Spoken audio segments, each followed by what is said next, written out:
আমরা থানায় আসছি। আপনি আর কি টহলের নাম করে এসে আমার আরেকটা বুঝাবেন আমি কি বোকাচোদা নাকি আমার কপালে বোকাচোদা লেখা আছে?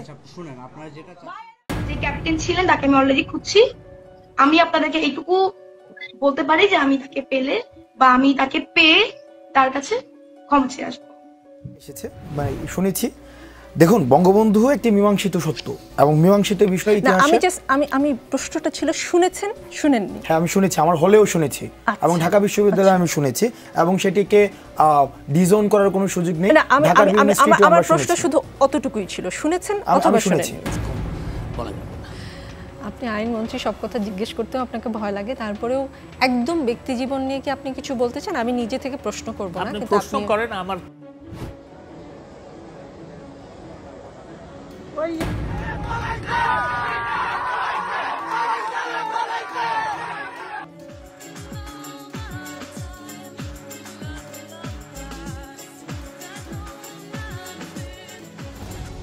देश नर की खाई में झोंका जा रहा है और ये साला पूछता है এমন স্বাধীনতাই কি আমরা চেয়েছিলাম? এ কেমন স্বাধীনতা আমাদের?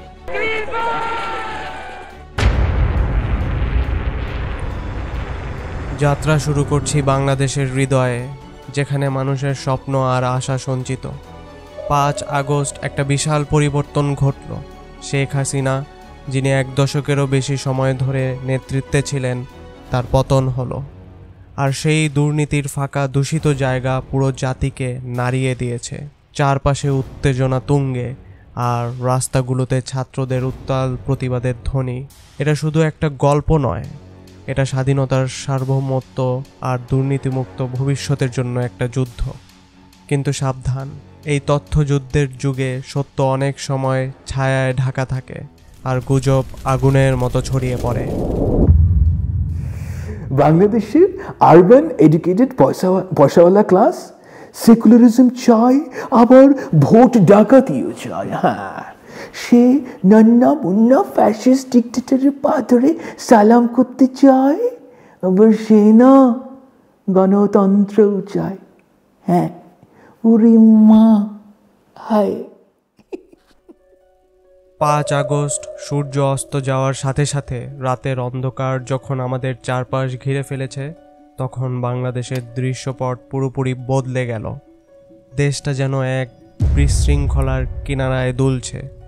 ছাত্ররা রাগ আর আশার মিশ্রণে উজ্জীবিত হয়ে রাস্তায় নেমে এলো। তাদের কণ্ঠস্বর ছিল দুর্নীতির বিরুদ্ধে গর্জন, যা দীর্ঘদিন ধরে তাদের ভাগ্যকে নিয়ন্ত্রণ করেছে। প্রতিকূলতার মুখে তারা এক হয়ে দাঁড়ালো যুবকদের একটা বাহিনী, যারা তাদের ভবিষ্যৎ পুনরুদ্ধার করতে প্রস্তুত। কিন্তু এই উচ্ছ্বাস আর সংগ্রামের মধ্যেই ষড়যন্ত্রের ফিসফিসানি শুরু হলো। সামাজিক মাধ্যম, যা এক সময় সংযোগের মাধ্যম ছিল, এখন হয়ে গেল এক ধরনের দ্বিমুখী তলোয়ার, যা বাস্তবতার গায়ে আঘাত করছে। গুজব এমন গতিতে ছড়াতে লাগলো যা বিশ্বাসঘাতকতা আর প্রতারণার কাল্পনিক ছবি আঁকছে। দিন যত গড়ালো ততই মিস ইনফরমেশন ছড়াতে থাকলো, এবং বিদেশি শক্তি যেন অন্ধকারে লুকিয়ে আছে, সুযোগ খুঁজছে এই বিশৃঙ্খলাকে কাজে লাগানোর জন্য। বড় প্রশ্নটা থেকেই গেল, কিভাবে আমরা সত্য আর মিথ্যা আলাদা করব? এই গুরুত্বপূর্ণ সময়ে আমাদের একটু থেমে ভাবতে হবে। আমরা কি খুব দ্রুত বিচার করে ফেলছি? এমন এক লড়াইয়ের পক্ষ নিচ্ছি যেখানে দুই দিকের কথাই শোনার প্রয়োজন। প্রতিটি গল্পেরই নিজস্ব রং থাকে, আর যেমন যোদ্ধারা যুদ্ধের আগে কৌশল ঠিক করত, তেমনি আমাদেরও আমাদের দৃষ্টিভঙ্গি গঠনের আগে চিন্তাশীল হতে হবে। ঝুঁকি অনেক বড়, আর আমাদের অনুমানের ফলাফল আমাদের সমাজের বুননেই প্রভাব ফেলতে পারে।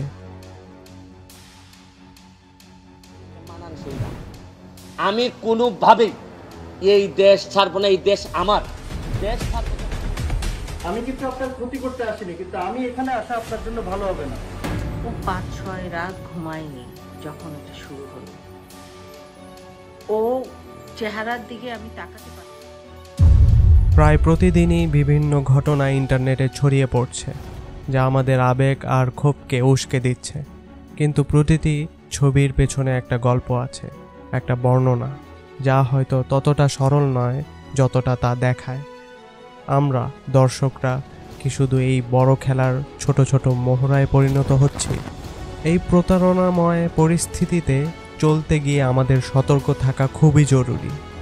স্বৈরাচারের এই পতন হয়তো এক দুর্নীতিগ্রস্ত শাসনকে ভেঙে দিয়েছে, কিন্তু এর সাথে সাথে বিভিন্ন ষড়যন্ত্রেরও দরজা খুলে দিয়েছে। রাজনৈতিক ক্ষমতার খেলা থেকে শুরু করে আন্তর্জাতিক স্বার্থের টানাপোড়েন, পুরো পরিস্থিতি এখন বিপদে ভরা। আমার এই 13 বছরে অনেক ভুল করেছি, অনেক দুষ্টুমি করেছি। আমি আর কখনো ইউটিউবিং, ফেসবুকিং বা টিকটকে আমি আর থাকবো না। সবাই ভালো থাকবেন। আবেগের বশে নেওয়া বেপরোয়া সিদ্ধান্ত নয়, বরং এই সময়টা হলো ভেবেচিন্তে পদক্ষেপ নেওয়ার। এই সংকটময় মুহূর্তে আমাদের সবাইকে ছাত্র, নাগরিক এবং সহযোগী হিসেবে একসাথে থাকতে হবে। গুজবের কোলাহলে বিভক্ত না হয়ে সত্যের অনুসরণে একতাবদ্ধ হতে হবে। মনে রাখুন, সবচেয়ে বড় লড়াইগুলো শুধু তলোয়ার দিয়ে নয়, বরং বুদ্ধি ও বোঝাপড়ার মাধ্যমে লড়া হয়। আমরা যখন পরিবর্তনের দ্বার প্রান্তে দাঁড়িয়ে আছি, আসুন বাংলাদেশের ইতিহাসের এই গুরুত্বপূর্ণ মুহূর্তটিকে একটু ভাবি। রাস্তায় যে রক্ত ঝরেছে তা যেন বৃথা না যায়, বরং তা আমাদের মাঝে দৃঢ়তা ও আশার আগুন প্রজ্বলিত করুক। অনিশ্চয়তার মুখে আমাদের নিজেদের ভাগ্য নির্মাতা হতে হবে।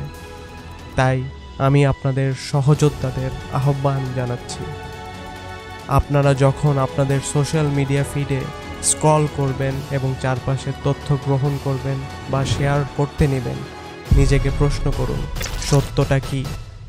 এই বর্ণনা গঠনে আমার ভূমিকা কি?